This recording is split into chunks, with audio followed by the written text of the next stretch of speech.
El último tema que vamos a ver como introducción a la mecánica de fluidos es el factor de fricción.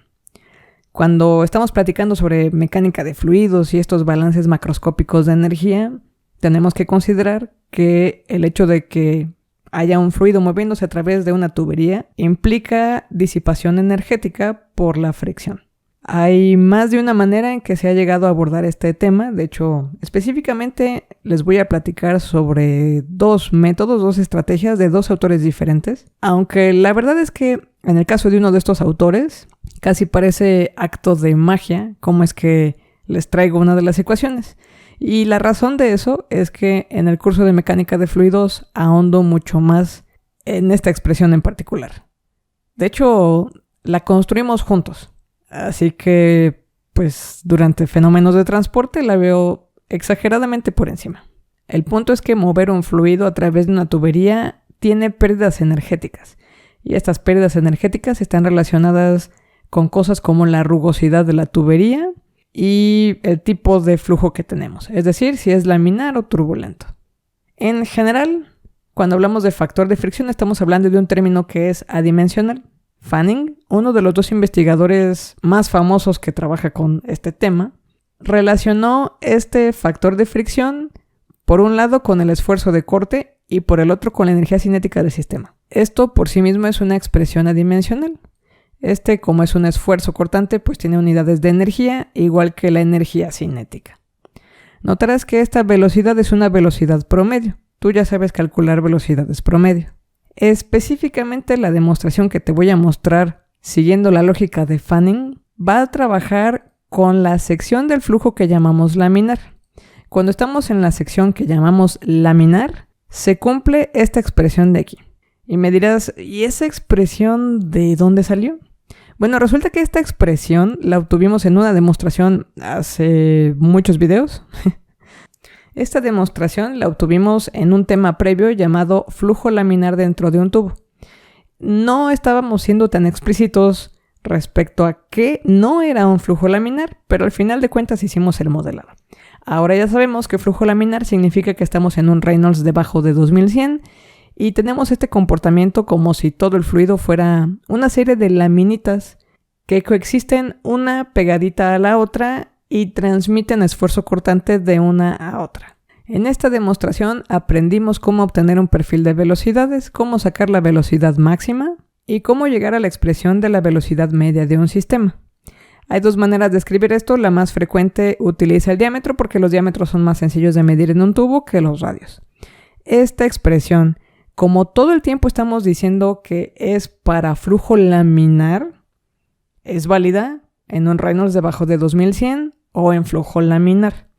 Así que esta expresión es la que me estoy llevando al nuevo modelado que hizo Fanning. Por cierto, en la hoja que te acabo de mostrar, ahí mismo decía que una de las maneras de agrupar esta ecuación se le llama la ecuación Hagen-Poiseuille y sirve para determinar de manera experimental viscosidades de fluidos. Lo que se hace es utilizar algo así como un vaso de precipitado grandote lleno de un fluido, el fluido al que le quieres determinar experimentalmente la viscosidad, y dejas caer un objeto, por ejemplo una esfera metálica. Tomas las medidas de velocidad de la caída de esa pequeña esfera y si tienes todas las demás variables conocidas, incluyendo la caída de presión, porque tienes una geometría conocida, puedes estimar la viscosidad. No es el método más preciso para obtener viscosidades, pero al final de cuentas sirve como viscosímetro casero. En esta demostración, al final utilizamos otra cosa que es útil. Por aquí nos pedían el perfil del esfuerzo cortante y el esfuerzo cortante máximo. En la parte final del modelo es cuando llegamos a eso. Comenzamos a trabajar con una relación de fuerzas en el sistema. Por un lado el esfuerzo cortante y por el otro la presión. En fin, el asunto es que decíamos que esta es la expresión genérica o el perfil del esfuerzo cortante y cuando estamos en la pared, pues este perfil, en lugar de ser cualquier radio, es el radio de la tubería tal cual. Esta expresión me la voy a llevar para poder trabajar con las ecuaciones de Fanning. Es esta de aquí. Como ya dijimos que es más fácil trabajar con diámetros, pues entonces este radio lo voy a convertir en diámetro sobre 2. Como aquí tengo otro 2, pues se convierte en diámetro sobre 4. Nótese que es indistinto si le pongo caída de presión sobre L o delta Z.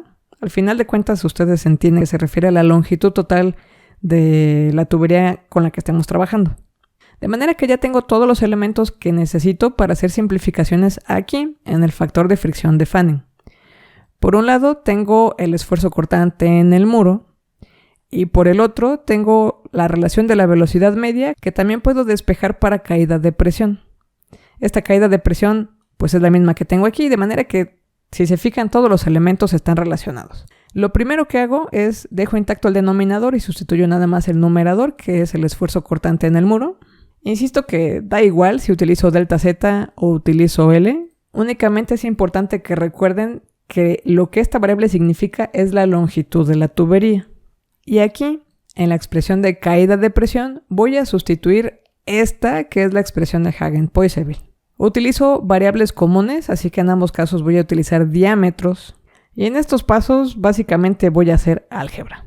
Este diámetro entre este diámetro me va a dejar un solo diámetro en el denominador, que es este de aquí.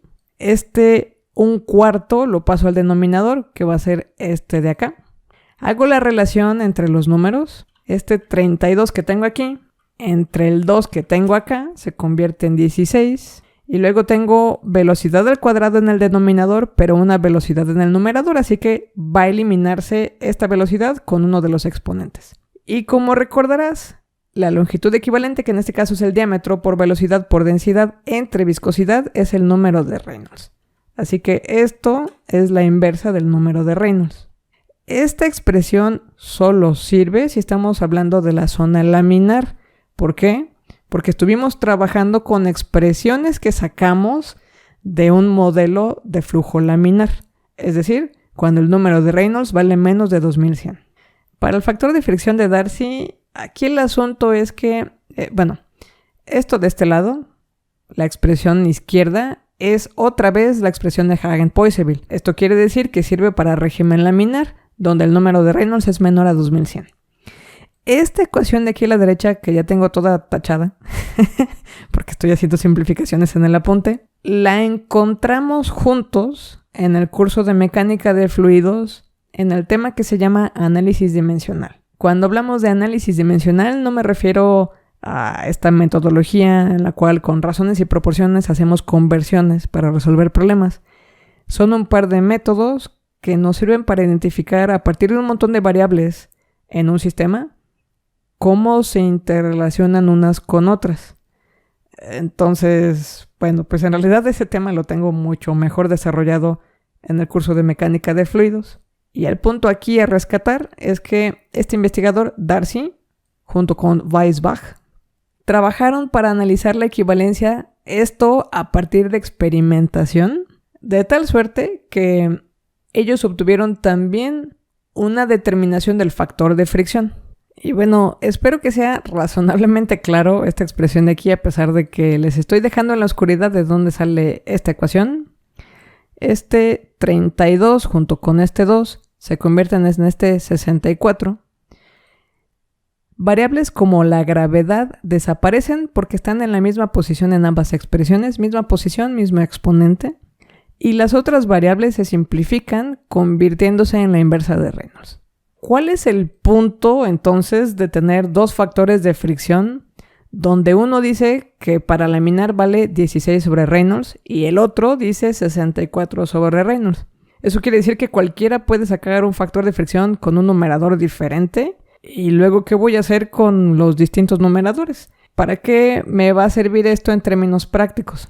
En ambos casos, tanto el trabajo de Fanning como el trabajo de Darcy, lo que ellos estuvieron haciendo es, uno, por medio de determinaciones teóricas, y el otro, por medio de experimentaciones, fue identificar o buscar identificar cómo la pérdida de energía por fricción tenía un papel en la caída de presión.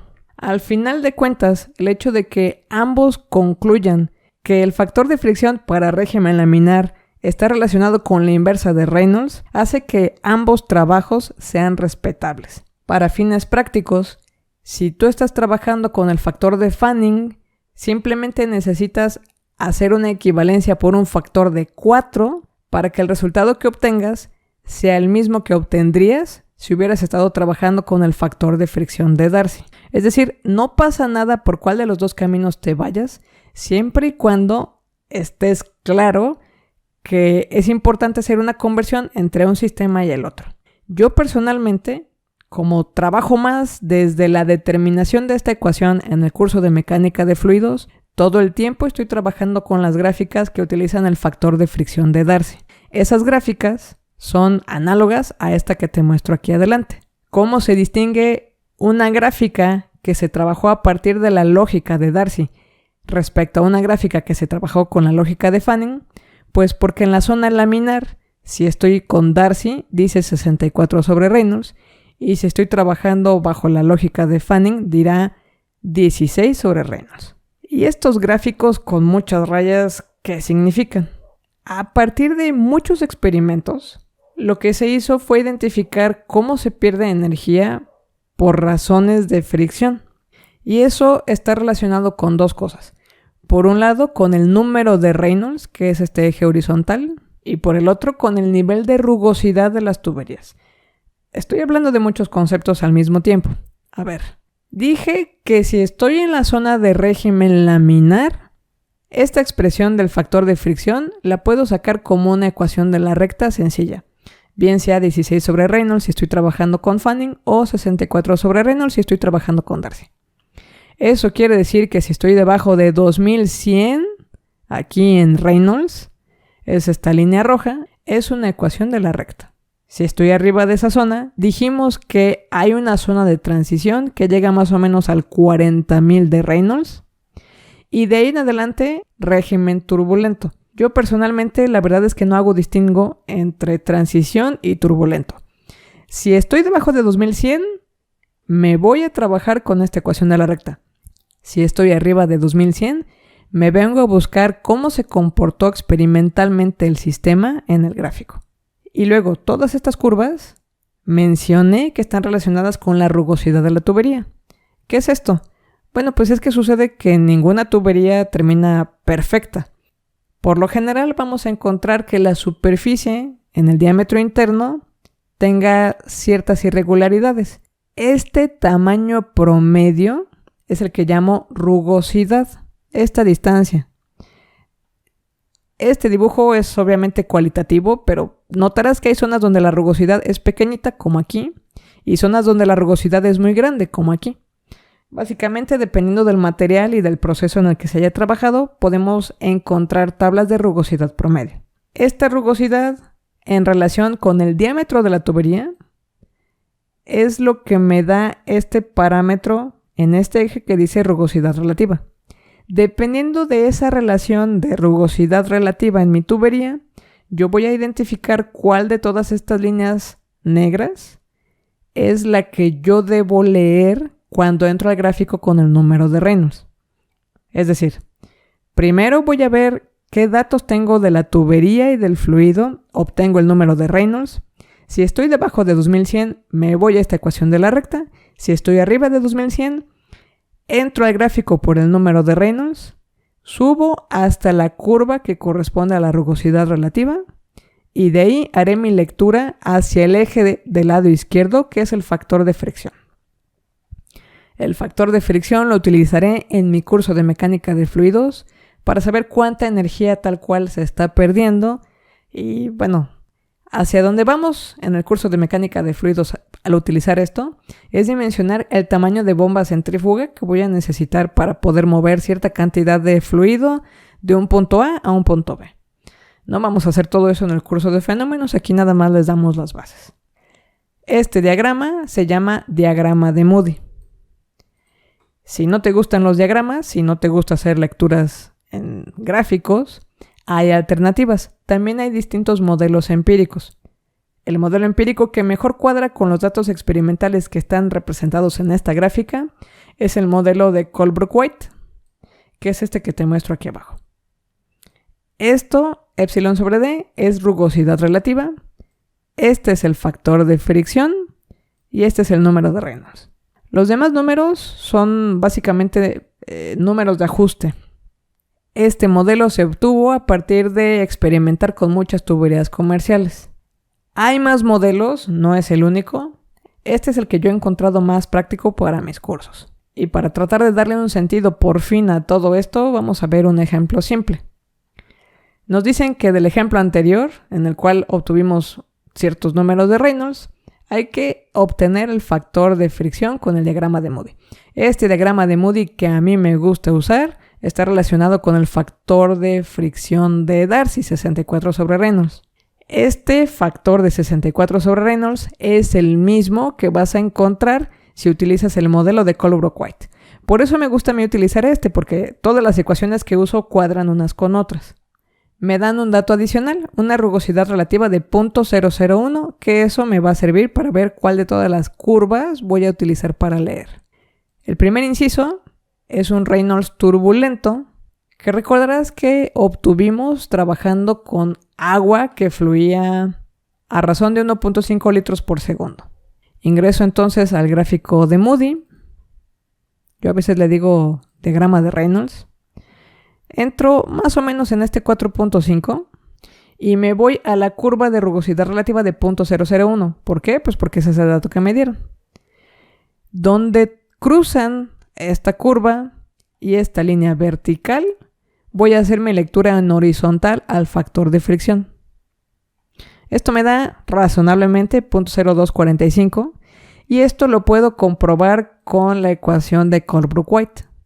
Digo, obviamente van a variar porque esta es una lectura gráfica. Este tendría que ser un poquito más preciso. Y finalmente, el inciso B era con glicerina. Con glicerina habíamos obtenido un régimen laminar, un Reynolds de 30.1. Por lo tanto, como es menor a 2100, puedo simplemente utilizar esta expresión de aquí, 64 sobre Reynolds, y me da un factor de fricción de 2.13. Yo sé que esta introducción puede quedarse muy corta. Al final de cuentas, pues sí, ya aprendimos a distinguir en qué momento estamos en régimen laminar, en qué momento en transición, en qué momento en turbulento, y a partir de eso, cuál va a ser el factor de fricción. Como no llegamos a ver para qué sirve este factor, cómo es que resulta en permitirme dimensionar el tamaño de la bomba, yo sé que te puede decepcionar un poco, pero ojalá y en lugar de decepcionarte te motive a llegar pronto a aprender estos temas en el curso de mecánica de fluidos.